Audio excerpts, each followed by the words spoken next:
Jangan terlalu berharap, tapi kita sudah hampir mencapai tonggak penting dalam sejarah manusia.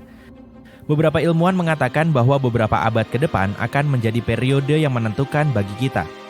Akankah kita menjadi peradaban tipe 0 selamanya atau siap melesat jauh menjadi makhluk level tertinggi?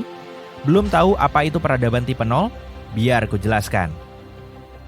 Seiring bertambah besar dan cerdasnya spesies kita, kebutuhan energi kita pun meningkat pesat. Dan itu bukan cuma karena kita terus menyalakan pengering rambut, tapi juga karena semua mesin-mesin canggih kita membutuhkan energi, seperti sarana transportasi, pabrik, dan alat komunikasi.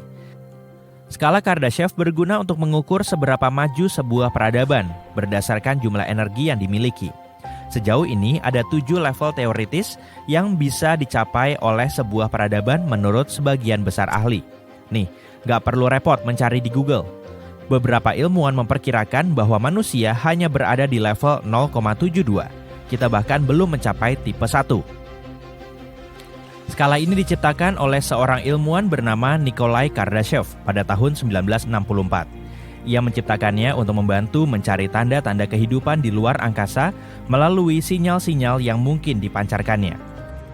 Skala ini memiliki 3 level utama yang menunjukkan jumlah energi yang dapat diakses sebuah peradaban. Seiring waktu, para ilmuwan lain menambahkan lebih banyak level lagi, yang bahkan terbilang lebih canggih.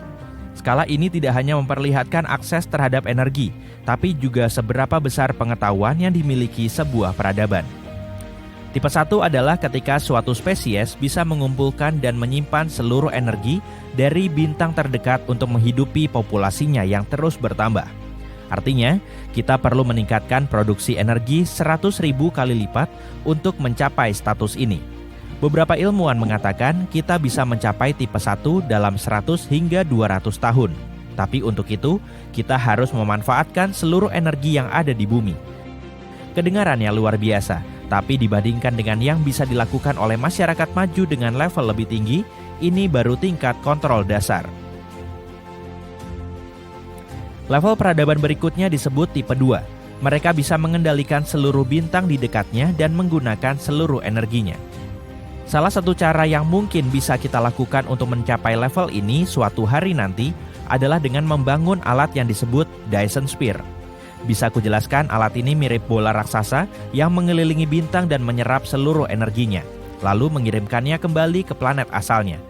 Dengan energi sebesar ini, tidak ada satupun dalam sains yang bisa menghancurkan peradaban tipe 2. Jika manusia menjadi peradaban tipe 2 dan ada objek seukuran bulan yang mengarah ke bumi, kita bisa menghancurkannya atau bahkan menggerakkan Jupiter untuk menghalanginya. Peradaban tipe 3 menjadi spesialis energi dan dapat melakukan perjalanan melintasi galaksi. Manusia yang berevolusi menjadi tipe ini mungkin terlihat sangat berbeda dari kita, seperti mesin dengan bagian-bagian organik dan robot. Mereka bahkan mungkin meremehkan manusia biasa, siapa yang tahu. Kecil kemungkinan kamu akan berteman dengan manusia tipe 3. Manusia tipe 3 ini mungkin juga memiliki koloni robot yang bisa bereplikasi dan menyebar ke seluruh galaksi. Tapi ada batasan bagi perjalanan mereka karena hukum fisika, atau setidaknya hukum yang kita ketahui saat ini. Kecuali jika mereka menemukan cara baru untuk bergerak lebih cepat dari cahaya atau berteleportasi melalui lubang cacing, yang saat ini masih sebatas teori. Kardashev percaya bahwa peradaban tipe 4 tidak mungkin ada. Itulah alasan dia tidak melanjutkan lebih jauh dari tipe 3 dalam skala aslinya. Dia berpikir tipe 3 adalah batas yang bisa dicapai oleh spesies apapun. Beberapa orang setuju dengannya, tapi ada juga yang berpendapat mungkin saja ada level peradaban yang lebih tinggi lagi. Peradaban tipe 4 dan lebih tinggi lagi diteorikan oleh para ilmuwan lain. Peradaban tipe 4 misalnya akan mampu memanfaatkan seluruh energi di alam semesta dan bahkan hidup di dalam lubang hitam. Teknologi semacam ini memerlukan hukum fisika yang belum kita pahami dan bahkan mungkin tidak memiliki sumber daya untuk menemukannya saat ini. Tipe 5 bahkan lebih mencengangkan lagi. Ini adalah level di mana makhluk memiliki kekuatan untuk mengendalikan alam semesta itu sendiri. Di dunia ini juga akan ada beberapa semesta paralel. Manusia masih jauh untuk mencapai level ini. Tapi jika kita menjaga planet kita dan satu sama lain, siapa tahu itu akan mungkin suatu hari nanti. Peradaban semacam ini akan mampu melakukan perjalanan ke semesta lain dan bahkan mampu menciptakan semesta kita sendiri. Mereka memiliki kendali atas realitas dan populasinya akan sangat besar sehingga setidaknya secara teori tidak dapat dihancurkan. Peradaban tipe 6 bahkan lebih kuat lagi. Mereka tidak hanya mampu menciptakan dan melakukan perjalanan ke semesta lain, tapi juga mampu mengendalikan aturan dasar semesta ini.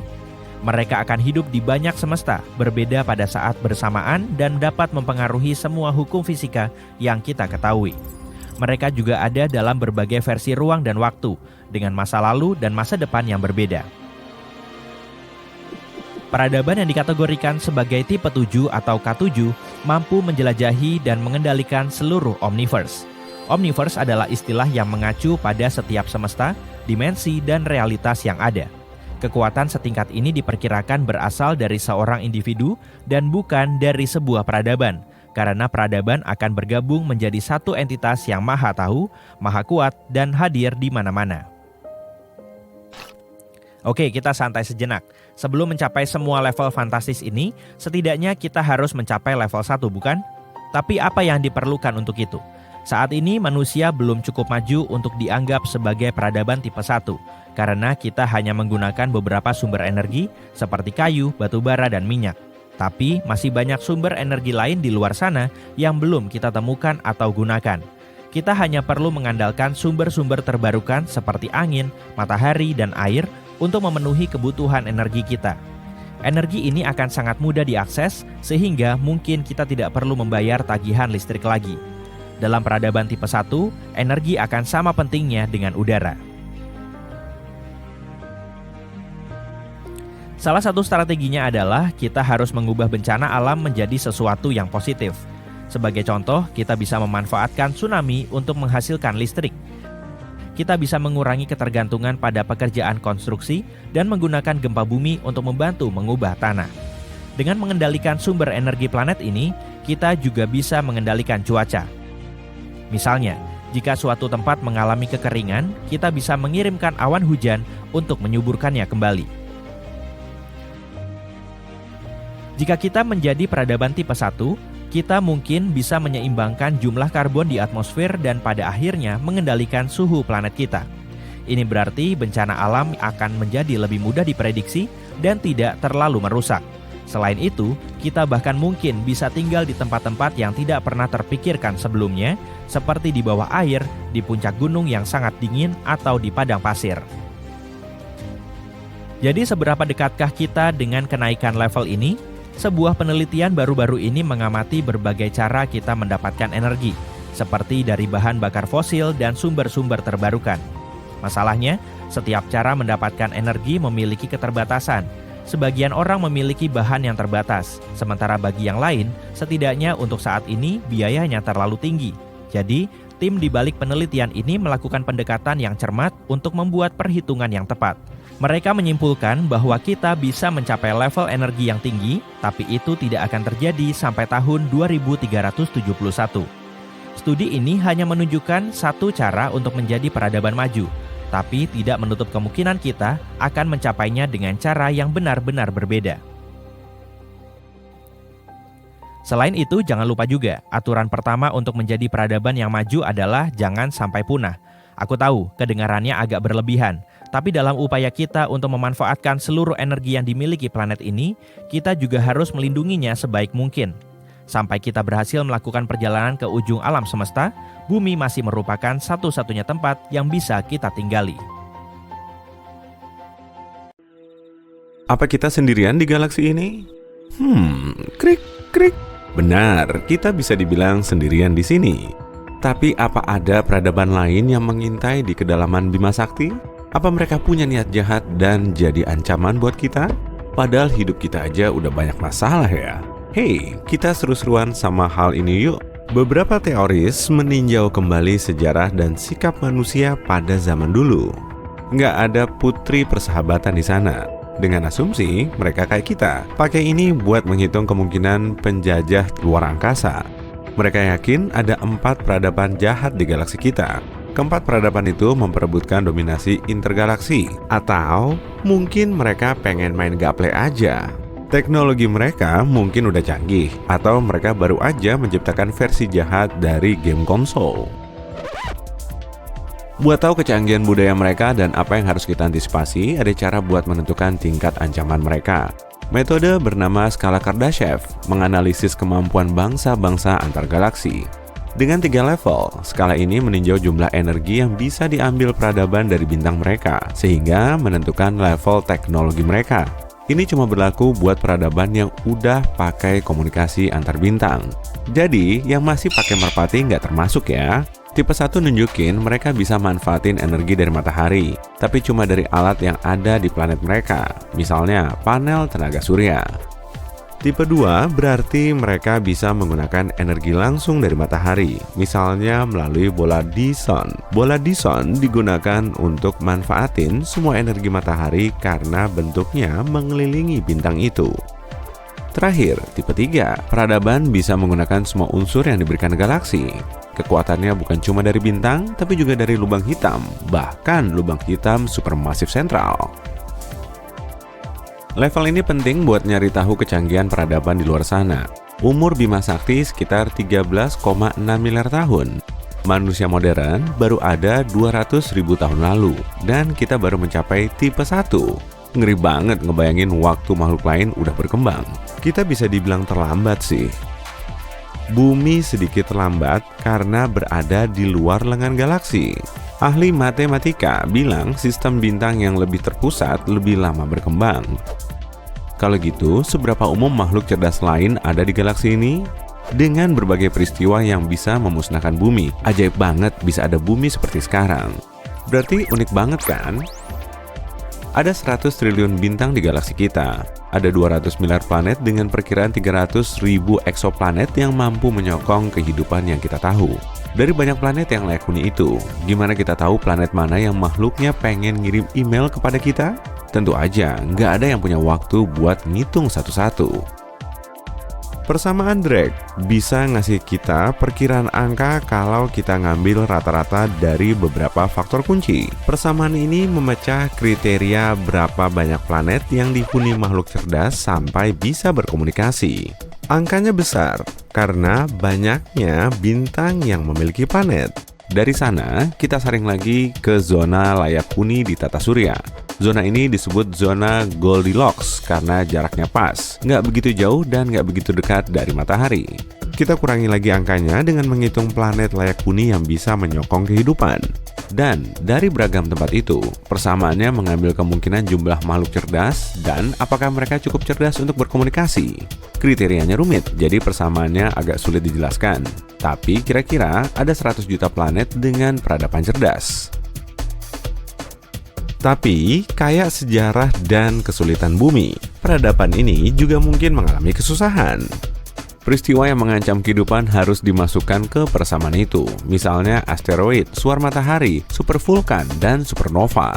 Mereka juga mungkin aja menghancurkan diri sendiri lewat teknologi, misalnya dominasi kecerdasan buatan atau nanoteknologi, atau dengan merusak ekosistem mereka dan kehabisan sumber daya, atau karena gegabah aja. Kalau kita masukin ini ke persamaan, peradaban yang tersisa mungkin sekitar 15.000. Tapi apa yang mereka mau dari manusia? Kita emang punya banyak materi langka yang mungkin bernilai, siap buat ditambang dan mudah didapat. Selain jumlah air melimpah yang bisa mereka ambil sampai habis, hidrogen juga unsur wajib buat bahan bakar roket. Meskipun unsur-unsur ini nggak langka di galaksi dan bisa diambil lebih mudah dari tata surya atau asteroid yang lebih dekat. Teknologi kita mungkin bikin mereka penasaran. Beragam inovasi di bumi yang diciptakan saat kita berada di negara berbeda membantu ngasih jalur teknologi berbeda di seluruh dunia. Peradaban lain mungkin aja ngambil jalan yang benar-benar beda dan nggak belajar hal seru lain di bumi, misalnya karaoke. Sama halnya kayak sains serapan yang mungkin berkembang di atmosfer berbeda dengan unsur berbeda. Sains mereka sebagian besar akan terpengaruh itu, dan sains kita akan menambah pengetahuan mereka. Lalu, ada satu hal terlangka di galaksi. Bumi bisa menyokong kehidupan. Ini bakal berguna banget buat penjelajah antar galaksi daripada melewati proses lama ngubah planet yang gak layak huni jadi kayak bumi. Kenapa nggak rebut aja? Dengan markas nyaman, ini bakal jadi tujuan wisata cantik saat mereka lagi istirahat menaklukkan peradaban lain. Untungnya, mereka nggak akan tertarik makan kita atau mungkin nggak akan nafsu buat makan apapun di bumi. Mereka harus punya biokimia dan enzim yang sama buat memproses molekul yang membentuk kita. Phew!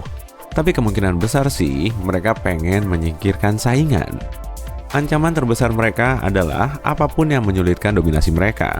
Tapi sebelum kamu terlalu takut sama peradaban jahat ini, kemungkinan ini diambil dari perilaku manusia.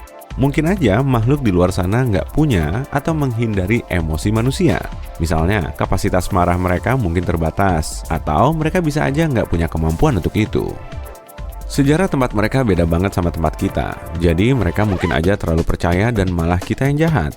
Tapi mereka juga mungkin nggak punya empati dan ciri positif lainnya yang kita punya. Semoga aja mereka cuma punya sifat baik kita ya. Untungnya, ada satu hal besar yang misahin kita dari hal lain.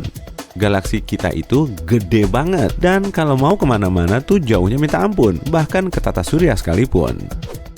Benda tercepat yang pernah kita kirim keluar angkasa adalah probe Galileo yang melaju sampai 170.000 km per jam. Tapi tetap aja butuh 72.000 tahun buat sampai ke sistem bintang terdekat, Alpha Centauri. Probe dengan pemandu laser yang baru diusulkan bisa mencapai 1/5 kecepatan cahaya. Jadi cuma butuh 20 tahun perjalanan. Pada skala lebih besar, Bima Sakti memiliki diameter lebih dari 150.700 tahun cahaya. Kalau sebuah peradaban punya kecepatan cahaya, mereka butuh ratusan ribu tahun buat pergi dari satu sisi ke sisi lain. Dengan jarak yang jauh di antara segelintir peradaban, satu-satunya kontak yang berhasil adalah lewat perjalanan antar bintang yang canggih. Tapi untuk menempuh perjalanan sepanjang itu, semakin besar massa yang dikirim, semakin banyak energi yang dibutuhkan. Jadi, kemungkinan sih yang dikirim nggak begitu besar.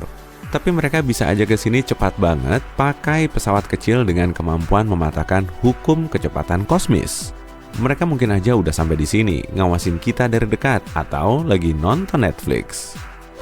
Mereka butuh teknologi yang super canggih dan secara teori, jumlah spesies yang punya ini cuma 2 dari 15.000. Artinya, ada 0,01% kemungkinan peradaban jahat mampu mendatangi kita dalam waktu dekat. Kalau mereka tahu kita di sini dan mereka pengen sesuatu dari kita, mereka butuh ribuan atau mungkin jutaan tahun buat sampai sini. Jadi, kita masih bisa santai. Nonton sisi terang lagi Tahu nggak sih, manusia adalah makhluk luar angkasa yang sebenarnya loh. Kita lahir dan berasal dari luar angkasa. Nah, supaya manusia bisa menghuni bumi, persyaratannya sangat banyak plus rumit. Salah dikit aja, bisa-bisa kita nggak akan ada di sini. Tapi nyatanya, sampai detik ini kita masih ada di bumi. Agar bisa tetap bertahan hidup, kita dan makhluk luar angkasa lain yang mungkin ada di luar sana harus hidup di planet pengorbit bintang putih kekuningan, jadi bukan bintang merah maupun biru. Bintang biru sangat cepat terbakar dalam kurun waktu jutaan tahun dan para penghuninya nggak akan sempat berevolusi. Padahal proses evolusi biasanya berjalan sangat lambat hingga akhirnya para makhluk cerdas mulai bermunculan. Bintang biru juga biasanya akan membesar lalu berubah menjadi merah saat runtuh dan meledak. Akibatnya, peradaban yang ada di dekatnya nggak akan bisa berkembang. Bintang merah memang paling sering dijumpai sampai saat ini, tapi prospeknya kurang bagus bagi peradaban cerdas di sekitarnya. Bintang merah sangat dingin dan redup, sehingga posisi planet yang mampu mengembangkan kehidupan harus sangat mepet dengan sang bintang. Akibatnya, planet ini akan terpapar radiasi sinar X kuat dan mematikan. Meskipun jumlahnya paling banyak dan planet pengorbitnya juga melimpah, bintang merah digolongkan sebagai area terlarang untuk menaungi kehidupan cerdas dan beradab seperti manusia. Nah, berarti yang tersisa cuma bintang kekuningan dan jumlahnya sekitar 10% dari total bintang di alam semesta. Namun begitu, ada hal penting yang harus dipenuhi. Sebelum kita meneliti kemungkinan adanya kehidupan cerdas di sekitar bintang kekuningan, yaitu bintang tersebut harus berasal dari generasi ketiga. Bintang generasi ketiga punya zat kimia yang cukup beragam sehingga mampu mempertahankan bentuk kehidupan yang lebih maju. Setiap kali bintang meledak akan terbentuk unsur yang lebih berat dan kompleks. Ledakan ini kemudian melepaskan semua unsur hingga akhirnya bergerak ke nebula. Gravitasi di dalam nebula perlahan ngebentuk generasi berikutnya, dan proses ini terjadi berulang kali. Tulang dan gigi kita perlu kalsium agar tetap terjaga. Otak kita memerlukan zinc untuk menghasilkan sinyal elektrokimia agar kita bisa bergerak, ngerasain sensasi, dan berpikir. Darah kita juga memerlukan zat besi, makanya tubuh kita perlu terbentuk di sekitar bintang kuning generasi ketiga. Hebatnya lagi, bumi kita punya berbagai unsur di alam semesta dan totalnya ada 94 unsur yang terbentuk secara alami, mulai dari hidrogen sampai plutonium. Mungkin karena itulah kita hidup di bumi. Selain itu, matahari kita berupa katai kuning generasi ketiga. Loh, memangnya kenapa kuning? Bintang kuning bisa sangat stabil saat terbakar oleh fusi nuklir. Intensitas cahayanya juga nggak berubah secara drastis selama miliaran tahun. Kalau intensitasnya sampai berubah 6% aja, suhu bumi akan acak-acakan sehingga nggak akan bisa lagi menopang kehidupan yang maju. Nah, untungnya bumi kita berada di zona laik huni di sekitar matahari. Di zona ini, air dalam wujud cair bisa tetap ada, tapi kita masih perlu syarat lain agar kehidupan cerdas di luar angkasa bisa terbentuk, yaitu planetnya sendiri. Studi terbaru dengan teleskop Kepler mengungkapkan 1/4 bintang katai kuning diperkirakan memiliki planet mirip bumi di zona laik huninya. Angka ini memang masih jadi perdebatan dan mungkin kisarannya berada di angka 1 dari 33 bintang katai kuning. Tapi tetap aja kan, jumlah planet pengorbit bintang kuning di zona laik huni terbilang banyak. Nah, kita perlu mikirin faktor penting kedua tadi, yaitu planetnya sendiri. Planet yang bisa ngebentuk peradaban cerdas pasti punya banyak ciri khas yang nggak mungkin diperoleh satu persatu, apalagi dalam kombinasi. Yang terpenting, planet tersebut harus punya sistem perlindungan dari bintang yang diorbit. Karena cahaya bintang dihasilkan dari fusi nuklir di bagian inti, gas di sekitar korona matahari tertiup keluar angkasa dalam bentuk angin surya. Satelit Amerika Serikat secara berkala mengamati kekuatan angin surya yang sebagian besarnya berupa inti hidrogen terionisasi, kemudian dialiri listrik bersama dengan sedikit inti atom dari berbagai unsur lain di matahari. Bumi kita nggak secara langsung dilindungi oleh atmosfer, tapi magnetosfer telah menghentikan atau membelokkan angin surya berbahaya. Aurora akan terbentuk saat angin surya tertarik ke kutub magnet bumi, lalu menerangi udara di atmosfer atas seperti lampu neon. Tanpa magnetosfer di sekelilingnya, semua planet akan terpanggang oleh hujan inti hidrogen terionisasi dari sang bintang meski berada di zona laik huni. Planet yang bisa menopang kehidupan harus punya magnetosfer yang cukup kuat agar bisa membelokkan angin surya. Dan nggak semua planet di tata surya kita punya pelindung ini. Raksasa gas seperti Jupiter, Saturnus, Uranus, dan Neptunus memang punya magnetosfer, tapi di dalamnya nggak ada bentuk kehidupan. Di antara planet berbatu, cuma Bumi dan Merkurius yang punya magnetosfer. Di Merkurius pun kandungannya terlalu lemah sehingga nggak mampu menghentikan angin surya. Apalagi lokasinya sangat mepet dengan matahari. Perisai lain yang mampu melindungi bumi dari matahari adalah atmosfer. Ketebalannya sekitar 483 km dan sebagian besarnya cuma terkonsentrasi sejauh 16 km dari permukaan bumi. Atmosfer mampu melindungi makhluk hidup di bumi dari radiasi ultraviolet matahari dan sinar X. Gas ozon atau 3 atom oksigen yang terikat menjadi molekul gas raksasa di atmosfer atas menghalangi sebagian besar radiasi ultraviolet sebelum mencapai tanah. Planet Mars yang atmosfernya 1000 kali lebih tipis dari bumi nggak memiliki ozon. Emisi ultravioletnya juga telah meradiasi seluruh permukaan planet. Padahal sebuah planet harus bisa menghentikan radiasi ultraviolet dari bintangnya, sehingga komposisi atmosfernya sangat menentukan terbentuknya kehidupan yang cerdas. Mungkin sudah ada pelindungnya, tapi terdiri dari campuran zat langka dan membahayakan. Sebagian permukaan planet harus padat supaya bisa dipijaki dan dilalui. Planet ini juga harus punya kerak. Peradaban di bawah air atau di atmosfer planet lain cuma ada di dalam fiksi. Di dalam kerak ini juga harus ada lempeng tektonik yang terus bergerak. Pergerakan lempeng tektonik akan menghasilkan subduksi kerak. Nah, subduksi ini terjadi saat lempeng tektonik menunjam atau menggeser lempeng lain, kemudian membawa materi baru ke permukaan planet. Perubahan bahan kimianya bisa mencegah terjadinya keseimbangan sifat kimia karena nggak ada satupun yang bersifat reaktif. Gempa dan gunung berapi juga berkontribusi pada proses perubahan geokimia. Iya, kedua bencana ini juga punya kelebihan.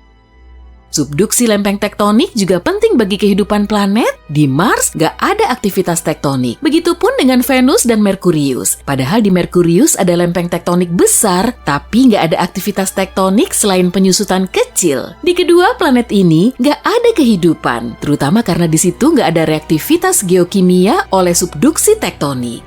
Lalu ada juga bulan sebagai satelit alami kita. Rasanya kok agak berlebihan ya kalau kita menganggap kehidupan di bumi tetap ada berkat bulan semata. Meski begitu kontribusinya memang sangat penting. Gravitasi bulan saat bergerak bersama bumi di luar angkasa nggak cuma mempengaruhi pasang surut air laut, tapi juga membantu rotasi bumi untuk menggerakkan magma di bawah sana.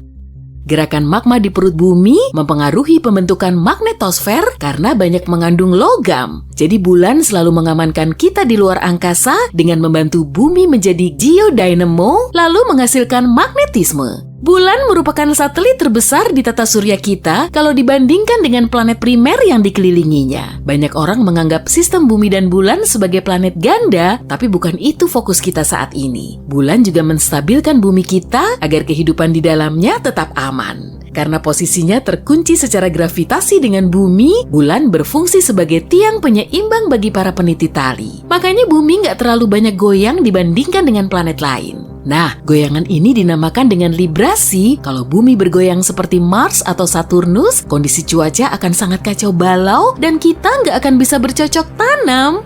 Kondisi astronomi langka plus unik ini saling bersinergi agar bumi bisa ditinggali manusia. Kriteria selain faktor astronomi seperti faktor evolusi, biologis, dan kimiawi juga diperlukan agar kehidupan di bumi bisa terbentuk. Kemungkinannya bisa berlipat ganda, tapi yang jelas kita sangat beruntung telah mendiami bumi. Malah bisa dibilang kita ini telah diberi anugerah yang sangat berharga. Dengan memperhitungkan semua kemungkinan yang ada, sepertinya kok nggak ada ya tempat lain di alam semesta ini yang sebagus bumi.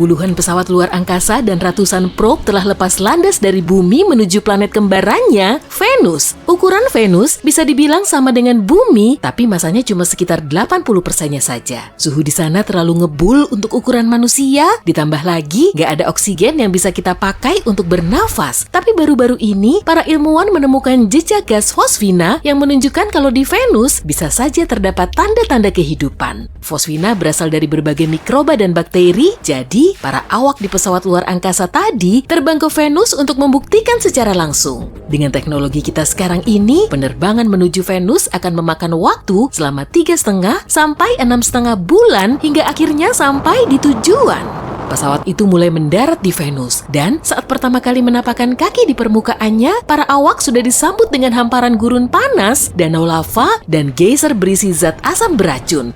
Iya, cuma itu. Rupanya para ilmuwan telah salah menganalisis data radioteleskop. Fosfina nggak pernah ada di Venus. Yah, kalau gitu kita perlu balik lagi ke roket, biar bisa menempuh perjalanan lain melintasi galaksi kita. Para ilmuwan meyakini minimal ada 36 peradaban yang serupa dengan peradaban kita di galaksi Bima Sakti. Peradaban ini bisa saja berupa organisme hidup yang sangat berlainan dari kita, mungkin tubuh dan matanya kelihatan beda, cara jalan dan komunikasinya juga jauh berbeda. Tapi peradaban maju juga punya kriteria, di antaranya kemajuan teknologi dan komunikasi antar individu. Jadi, mereka pasti telah menjelajahi ruang angkasa, membangun kota maju, dan bisa saling berkomunikasi sebagai spesies yang bebas.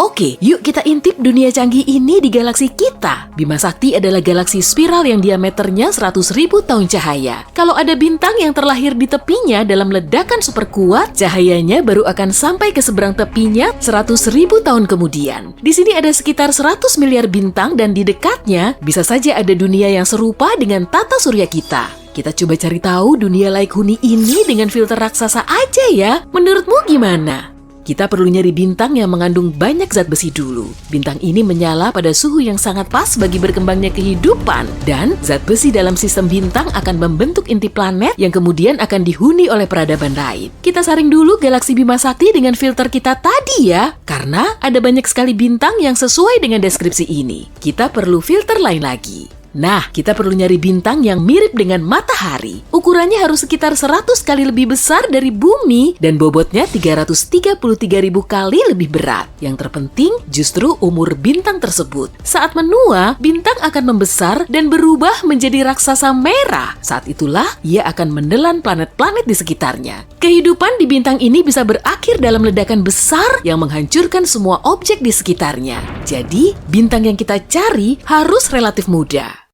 Oke sip, pakai filter yang tadi lagi.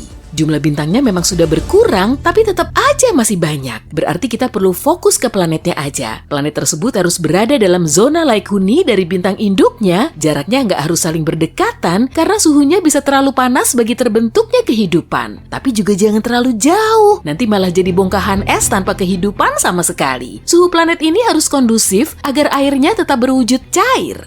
Filter lainnya yaitu umur calon planet. Peradaban maju cuma akan terbentuk setelah melalui proses yang panjang. Kalau di bumi, prosesnya diperkirakan selama 4,5 miliar tahun hingga manusia muncul, maka kita perlu nyari planet yang seumuran atau lebih tua dari bumi.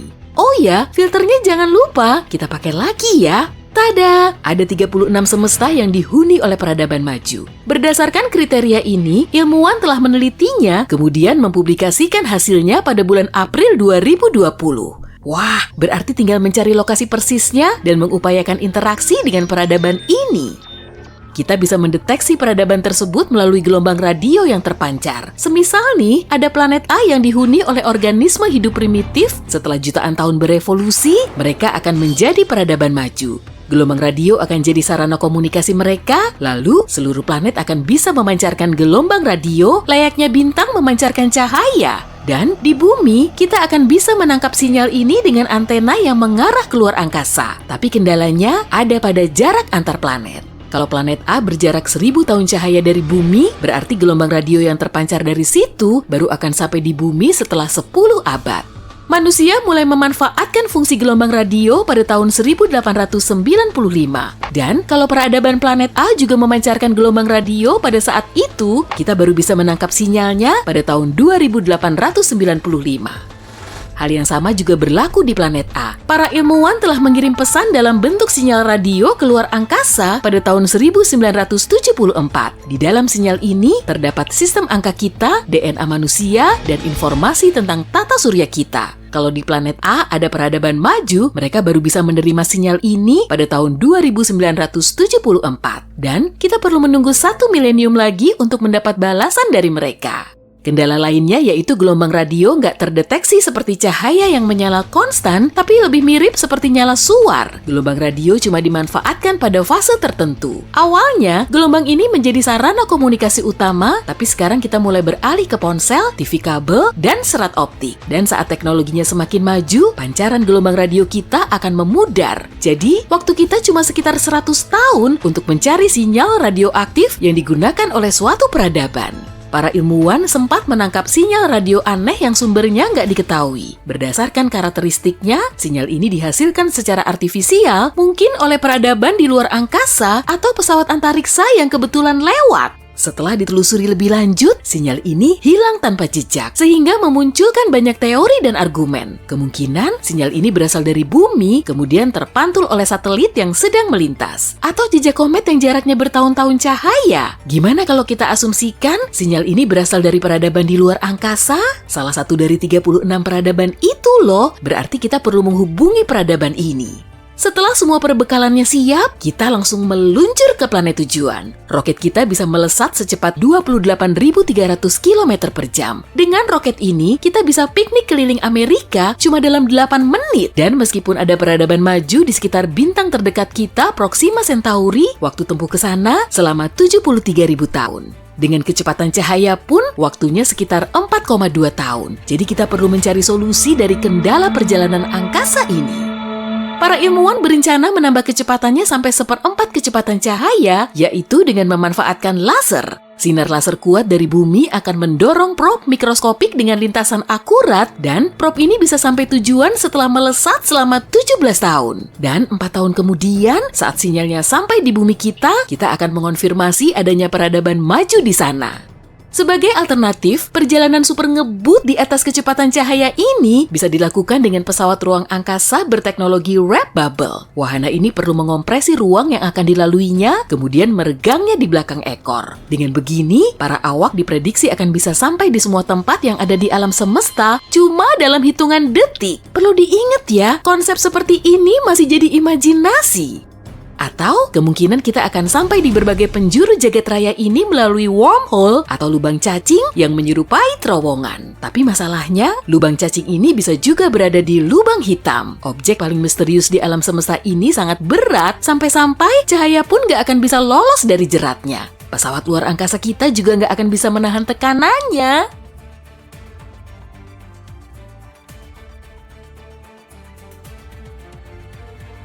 Teori lain menyebutkan kalau bumi kita unik. 4,5 miliar tahun yang lalu, planet kita cuma berupa satu blok lava yang mulai dingin dan menjadi padat. Tapi kondisinya berubah jadi kacau saat asteroid seukuran bumi melintas di atmosfer. Terjadilah benturan yang bikin bumi kita nggak hancur lebur, tapi sebagian asteroid masih berada di orbit kita. Batuan berat ini kemudian menstabilkan rotasi bumi dan akibat dari interaksi gaya gravitasi dengan puing raksasa ini, inti bumi terus memanas. Asteroid juga membawa banyak air menuju bumi. Meski begitu, benturan seperti ini sangat mustahil. Ibaratnya seperti menang lotre sampai berkali-kali dan berturut-turut. Tapi sejauh ini, belum ada bukti kuat yang bisa meyakinkan kita kalau di luar sana memang ada kehidupan. Sementara itu, kita juga belum punya bukti kuat kalau di jagat raya ini gak ada peradaban maju selain peradaban kita. Ledakan radiasi gamma yang kuat cuma berlangsung setengah detik, tapi energi yang dilepas sangatlah besar, melebihi energi yang dihasilkan matahari kita dalam 10 miliar tahun. Ledakan singkat ini menerangi seluruh langit, lalu cahaya itu berubah menjadi cahaya yang jauh lebih lembut dan lebih tahan lama. Astronom meneliti fenomena ini dengan sinar X, radio, optik, dan gelombang inframerah. Ternyata manusia akhirnya melihat kelahiran magnetar untuk kali pertama. Magnetar ini mungkin terbentuk setelah dua bintang neutron bergabung. Fenomena ini menghasilkan kilonova, salah satu ledakan bintang paling terang dan paling besar. Cahayanya akhirnya mencapai planet kita pada 22 Mei tahun 2020 lalu.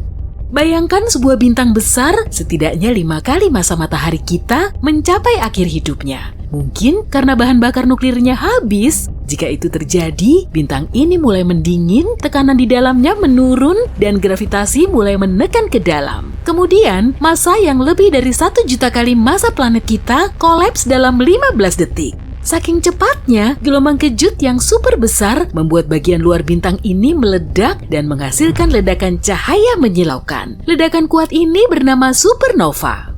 Yang tersisa adalah inti super padat dengan kumpulan gas panas membentuk awan alias nebula yang meluas di sekitarnya. Jika mengembang cukup besar, sekitar lebih dari 10 kali ukuran matahari, kemungkinan besar bintang ini akan berubah menjadi lubang hitam. Kalau tidak, dia berubah menjadi bintang neutron.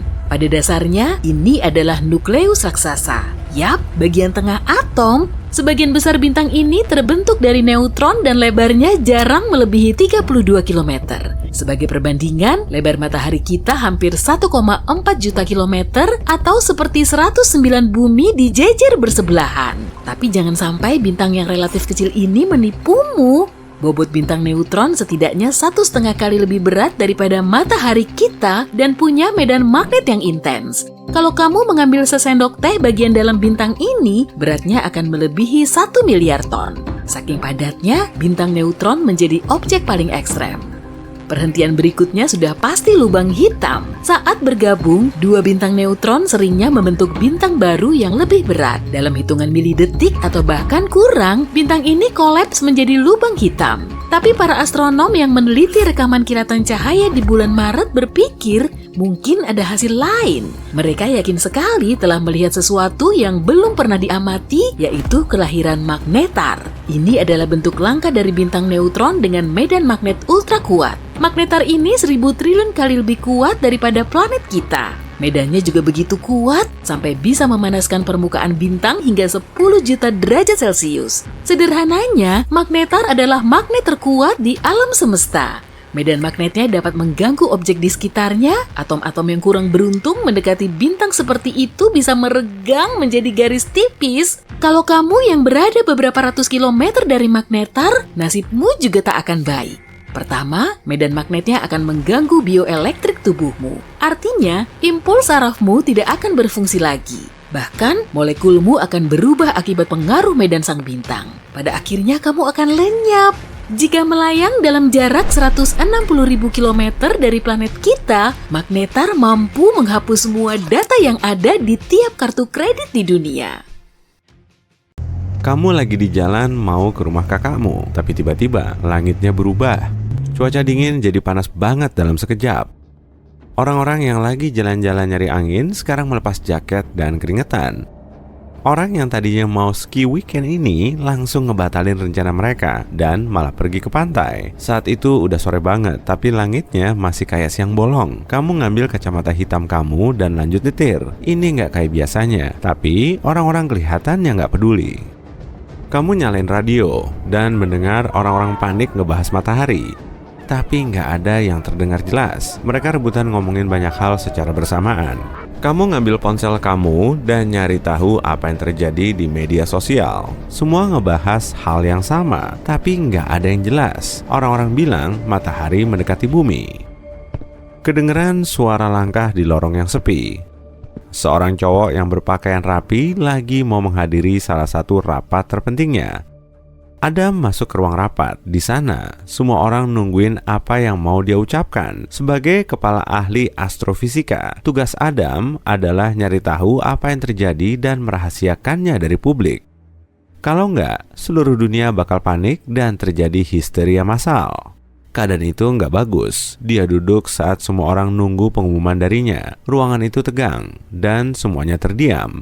Dia melepas kacamatanya dan menaruhnya di meja. Gerak-gerik Adam diperhatikan semua orang di ruangan itu. Dia ngeluarin beberapa file dari foldernya dan mulai membaca. Semua orang mendengarkan. Rekan-rekan sekalian, sepertinya kita akan mengalami hal buruk. Setelah berjam-jam melakukan observasi dan analisis, kami mendapatkan hasil. Ada potongan matahari yang meninggalkan orbitnya dan sedang mengarah ke bumi. Kami belum tahu bagian yang mana, tapi kami tahu begitu potongan itu menabrak bumi, bumi mungkin akan hancur. Ketegangan di ruangan itu terasa dengan jelas. Semua orang kebingungan. Adam menjawab banyak pertanyaan, tapi dia sendiri bahkan nggak tahu jawaban dari beberapa pertanyaan itu. Dalam beberapa menit, pers membocorkan rekaman suara Adam. Hal itu bikin dunia jadi kacau. Kita balik lagi ke kamu ya. Kamu baru aja mendengar potongan pengumuman dari Adam dan gak yakin itu hoax atau bukan. Meskipun langit makin terang, belum ada alasan buat panik tuh. Kamu terus nyetir dan tiba-tiba kamu merasakan getaran hebat. Mobil kamu terangkat dari jalan dan jendelanya pecah. Kamu keluar dan nunduk buat berlindung. Kamu ngeliat objek mirip komet jatuh di suatu tempat berkilo-kilometer jauhnya. Sepertinya masih ada objek serupa yang akan jatuh ke bumi. Kamu nyalain mobil dan pergi buat nyari tempat sembunyi. Abu mulai nutup langit. Kejadian itu bikin udara makin panas dari sebelumnya. Bumi jadi super panas nih. Jalanan macet banget karena orang-orang pengen melarikan diri, tapi nggak tahu mau sembunyi di mana. Kamu akhirnya ninggalin mobil kamu dan jalan kaki buat nyari tempat adem dan ngumpet dari sinar matahari. Meskipun abu nutup langit, matahari masih bisa menembusnya. Kamu pergi ke hutan dan nyari gua buat ngadem. Udara masih panas, tapi seenggaknya kamu bisa tenang dan mikirin langkah berikutnya dari sana. Kamu ngambil ponsel kamu buat nyari tahu apa ada kabar baru terkait kejadian ini, tapi kamu nggak nemu berita apa-apa. Kamu terus merefresh ponsel kamu, tapi nggak ada perubahan. Tiba-tiba, kamu mendengar beberapa orang mendekat dan mereka minta kamu buat keluar dari gua. Adam satu ruangan sama para saintis terbaik di dunia buat nyari solusi. Semua orang ngasih dia solusi, tapi akhirnya nggak ada yang bisa dipraktekkan. Mereka menghabiskan berjam-jam di ruangan itu, tapi matahari makin kuat aja dan langit makin terang setiap menitnya. Rasanya nggak ada yang bisa dilakukan sampai Adam akhirnya terpikirkan sesuatu. Dia manggil semua orang dan minta orang yang nggak berkepentingan buat pergi dari ruangan itu. Dia bilang mereka harus meluncurkan roket ke luar angkasa. Roket itu harus bisa membelokkan objek besar yang mengarah ke bumi sebelum masuk ke atmosfer. Mereka cuma punya waktu beberapa jam sebelum langit jadi berbahaya dan nggak cocok buat terbang. Untungnya, semua penerbangan di seluruh dunia udah dibatalkan. Peluang buat meluncurkan roket itu dan menyelamatkan dunia kecil banget. Adam manggil ahli teknik terbaik buat mengatur roket itu dan astronaut yang bakal jadi sukarelawan buat misi ini. Mereka berlatih cepat dan mulai merencanakan langkah berikutnya. Pengarahan dilakukan dan mereka udah siap. Tapi mereka cuma punya satu kesempatan buat membelokkan objek besar itu.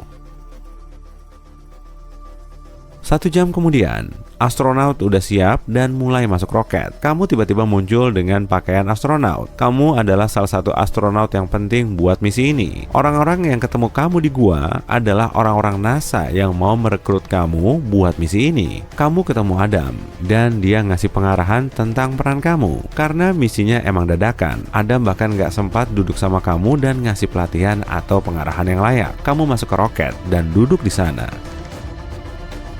Para teknisi dan saintis ngumpul buat mastiin semuanya siap sebelum lepas landas. Objek besar itu makin dekat dan kalau telat, roket itu bakal meleleh pas nyampe bagian akhir misi. Kamu pasang sabuk pengaman dan roket mulai menyala. Semua sistem udah siap. 3, 2, 1, meluncur. Roket meluncur ke angkasa. Ada lapisan tambahan visor pelindung karena kamu mau mendekati pecahan matahari. Setelah beberapa menit, roket meninggalkan atmosfer bumi dan berhadapan sama objek besar itu. Roket itu berhenti di posisi strategis, nunggu waktu yang pas buat ngusir objek itu dari lintasan bumi. Sementara itu, semua orang di bumi sembunyi di bunker buat jaga-jaga kalau ada puing jatuh. Tim pembersih bakal siap buat membersihkan bebatuan luar angkasa yang bakalan super panas itu. Ada makanan, air, dan listrik di bunker itu kalau mereka harus diam di bawah tanah buat sementara. Tinggal beberapa menit lagi buat menjalankan misi. Kamu menekan tombol dan siap buat meluncurkan paku besar sepanjang patung Liberty. Paku itu disimpan di pijakan yang dipasang di roket. Pijakan itu bakal menembakkan paku, kayak busur dan anak panah. Lalu meluncur langsung ke objek besar itu dan menghancurkannya sebelum meleleh. Kurang dari 1 menit sebelum tabrakan, panah itu diregangkan, lalu dilepaskan. Ujung panah itu punya bor titanium yang bakal terus menembus objek begitu menancap. Panah itu udah dilepaskan dan meluncur di luar angkasa, bikin pecahan kecil hancur selagi si panah meluncur. Akhirnya, panah itu kena objek besar dan menembusnya. Tapi kok kayaknya nggak terjadi apa-apa. Bornya hampir nggak bisa nembus bagian tengah objek itu. Untungnya, Adam udah mikirin rencana cadangan. Roket yang masih diam di tempatnya itu nembakin laser ke tempat paku buat mempercepat proses penghancuran. Laser itu mulai meleleh buat nembus intinya, tapi objek itu makin dekat dan ngebut. Potongan matahari itu masih belum hancur juga. Kurang dari 2 menit lagi, tabrakan bakal terjadi dan semua orang udah kehabisan ide. Tapi, Adam masih punya trik rahasia. Dia nyuruh semua orang pergi dari roket itu dan pindah ke pot cadangan. Dia pengen roket itu ada di jalur tabrakan lurus dengan objek besar itu. Orang-orang kebingungan. Mereka, termasuk kamu, langsung masuk ke pot dan pergi ke jarak aman. Pot ini nggak akan terkatung-katung di luar angkasa, soalnya udah dilengkapi udara bertekanan yang bikin pot ini bisa bergerak ke arah manapun yang pilot mau.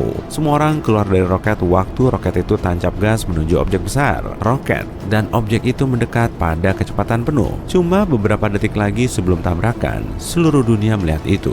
Roket itu satu-satunya harapan buat menyelamatkan semua orang di bumi. Roket itu mulai meleleh sebelum tabrakan.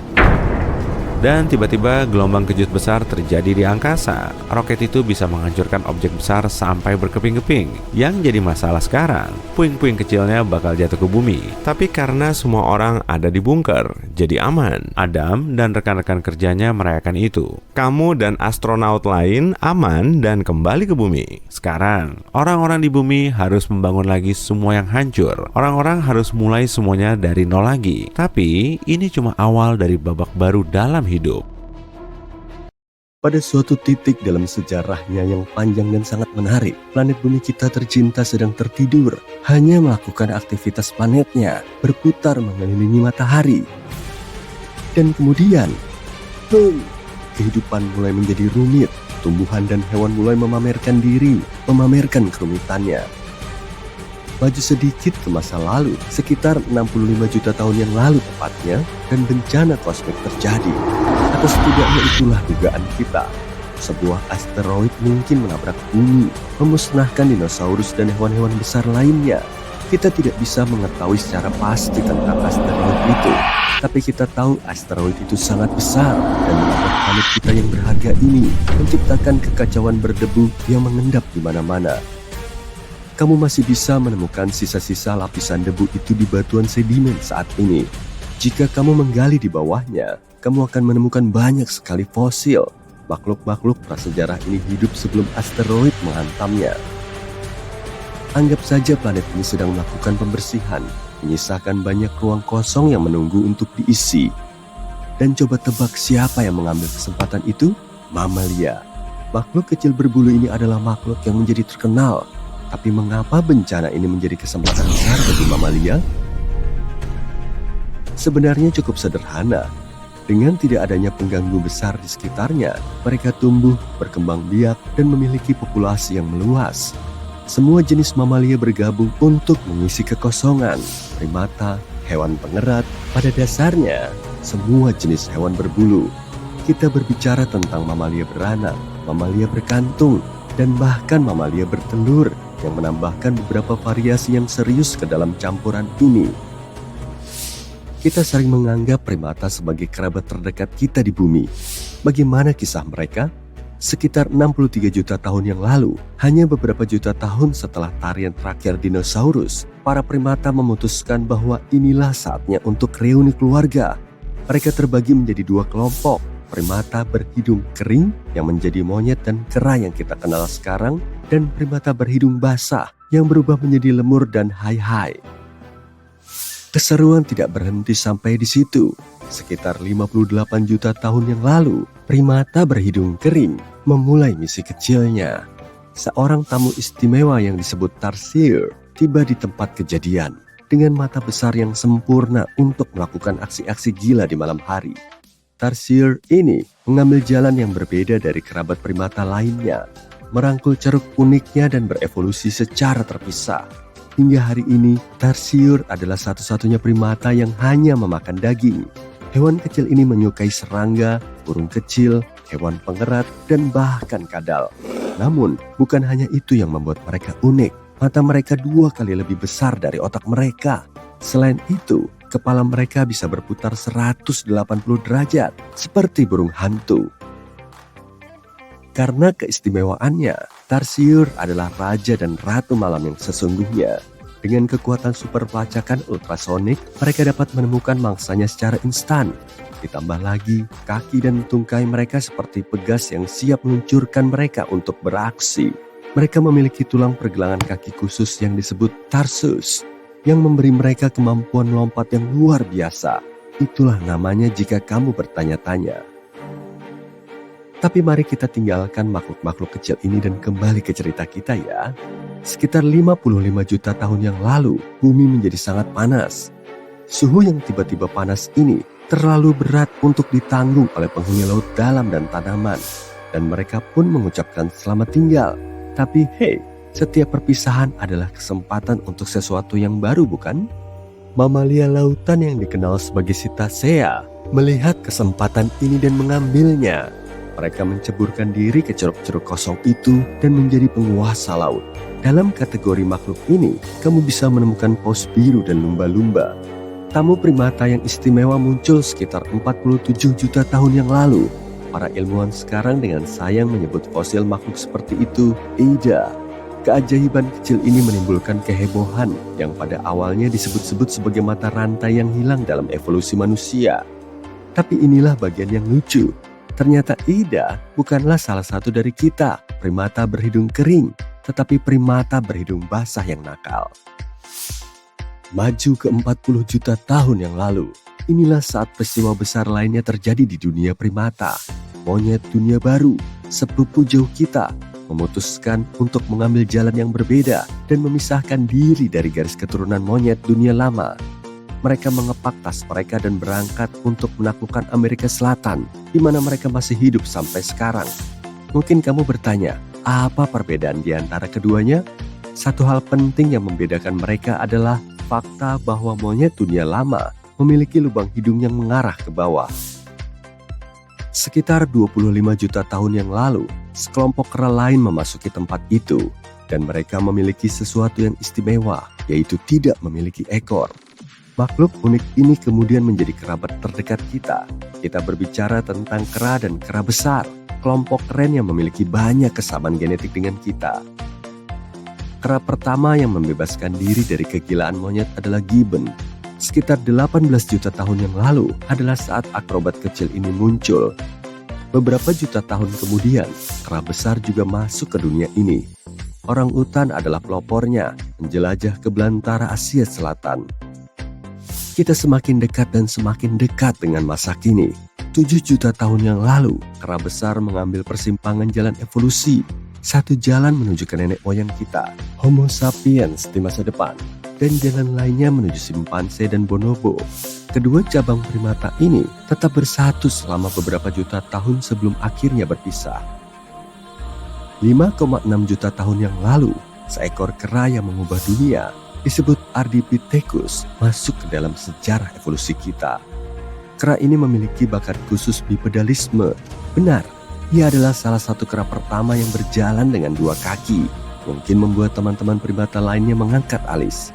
Namun, yang menjadi pusat perhatian sebenarnya tiba sekitar 4 juta tahun yang lalu, kelompok Australopithecus.